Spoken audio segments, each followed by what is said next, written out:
So let's talk about a really interesting framework called presence leadership. The whole idea here is pretty radical, actually. It says that great leadership, it doesn't start with the right strategy or the perfect set of skills. No, it starts somewhere much, much deeper, inside the leader. And it starts by asking a question that honestly probably haunts a lot of us. Why do so many of our absolute best people burn out?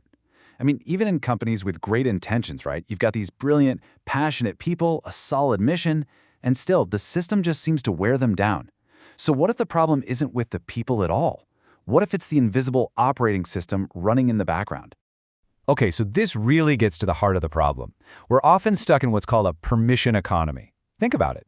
In the corporate world, it's a prove-it economy, right? Your value, your very identity is tied to what you produce. And then in faith-based settings, it can become a perform-it economy, right? Where being devoted somehow gets tangled up with being completely depleted. In both cases, the result is the same. Our human worth gets boiled down to a simple metric. So what exactly is this permission economy? Well, it's basically a culture where we're always looking externally for validation, for permission to feel like we're doing okay.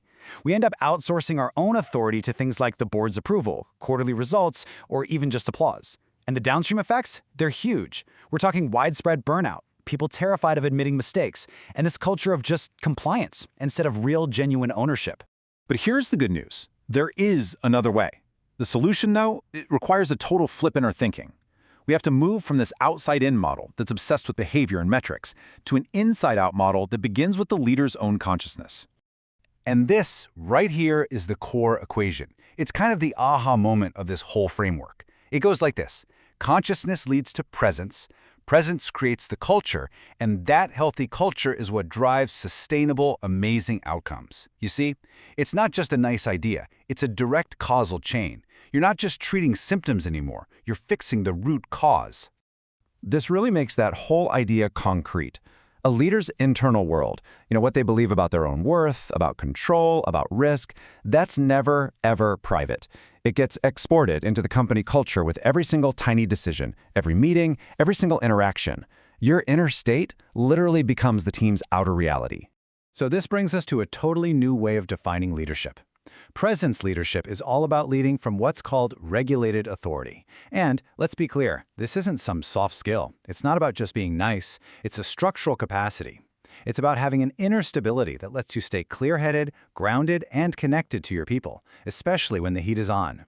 Let's just put these two side by side so you can really see the difference. On one hand, you have the old performance culture. It's all about metrics, right? Your worth is something you have to prove, and culture feels like this thing you have to force or manufacture. But a presence culture, it flips the whole script. The focus is on the leader's internal state. It starts from the belief that dignity is a given, not something you earn. And get this, culture isn't something you build, it's the natural byproduct of the leader's presence. Okay, I know what you're thinking. This sounds great in theory, but how do you actually build this? Like, what are the steps? Well, that's where something called alignment architecture comes into play. Think of it as the practical, teachable blueprint for how to develop presence. So alignment architecture is basically a system with 4 key parts, or domains, that all work together. You can picture them as the 4 pillars that hold up a leader's internal structure. They're what gives a leader the stability and integrity to lead well. This is what takes the idea from theory to practice. And the work has to start from the inside out. We begin with 2 foundational pillars, the internal ones. This is all about building your own solid core before you even think about building the culture around you. It comes down to 2 simple things, who you are and how you think. Okay, so pillar number 1 is identity architecture. What does that mean? It means your sense of self has to be anchored in something way deeper than your job title, your latest performance review, or what people are saying about you. It's about knowing who you are when nobody's clapping. That right there, that's the source of real, grounded authority. All right, on to the second internal pillar, thought architecture. And this uses such a powerful metaphor. It asks you to think of your mind as an inner boardroom, where all these different internal voices are sitting around a table, constantly weighing in and voting on your decisions. So, who's in this boardroom? Oh, you know them. You've got the prover, the voice that says your worth is only as good as your last outcome. Then there's the appeaser, who will do anything to keep the peace. You've also got the protector, who tries to control everything to avoid getting criticized. And if you let those voices run the show, Your leadership is going to be driven by reaction and fear, every time. The whole point of managing this inner boardroom is to shift from what's called rumination to discernment. Rumination, that's just noise. It's that anxious loop that leads to delay and self-protection. But discernment, that's different. That's what gets you to clarity. It's what leads to clean, confident action. Okay, so once those internal pillars, your identity and your thought process start to get more solid, then you can start building the external pillars. This is how all that inner work actually shows up in the real world. It's how your grounded state translates into your team's culture, and it happens through two final domains, dignity and trust. Dignity architecture. Think of this as the non-negotiable container for your entire culture. It's built on the belief that you can have incredibly high standards, you can have fierce accountability, without using shame or humiliation to get there.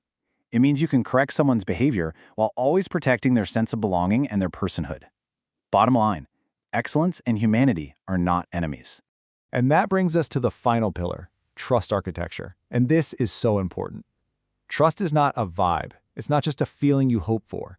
It's a structural, load-bearing system that you build on purpose. And you build it with three predictable behaviors. Consistency, so people know what to expect. Transparency, so there's clarity even when things are tough. And a mature ability to repair relationships when, inevitably, things break. So let's bring it all home. How does all this stuff actually come together in the day-to-day grind of being a leader? Well, this is where presence stops being a framework and becomes a daily practice. This is where you realize you are actively leading the nervous system of your entire organization. I mean, this quote just says it all perfectly. A leader doesn't just lead a strategy, they lead the nervous system of the room. Your presence, your own calm, your own regulation, or maybe your own anxiety, that sets the tone for literally everyone. You're not just managing a budget or a project plan, you are managing the collective emotional state of your team. And again, this isn't some abstract, fluffy idea. This model gets real in the 4 key arenas where culture is either built up or torn down, week after week.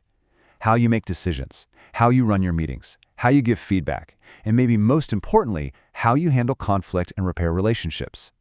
In those moments, your inner world becomes everyone else's reality. So let's just end with this thought. Your presence is always on. You are always teaching your team something about what's really valued, what's truly safe, and what it actually takes to belong there. So the only question that really matters is, what culture are you creating?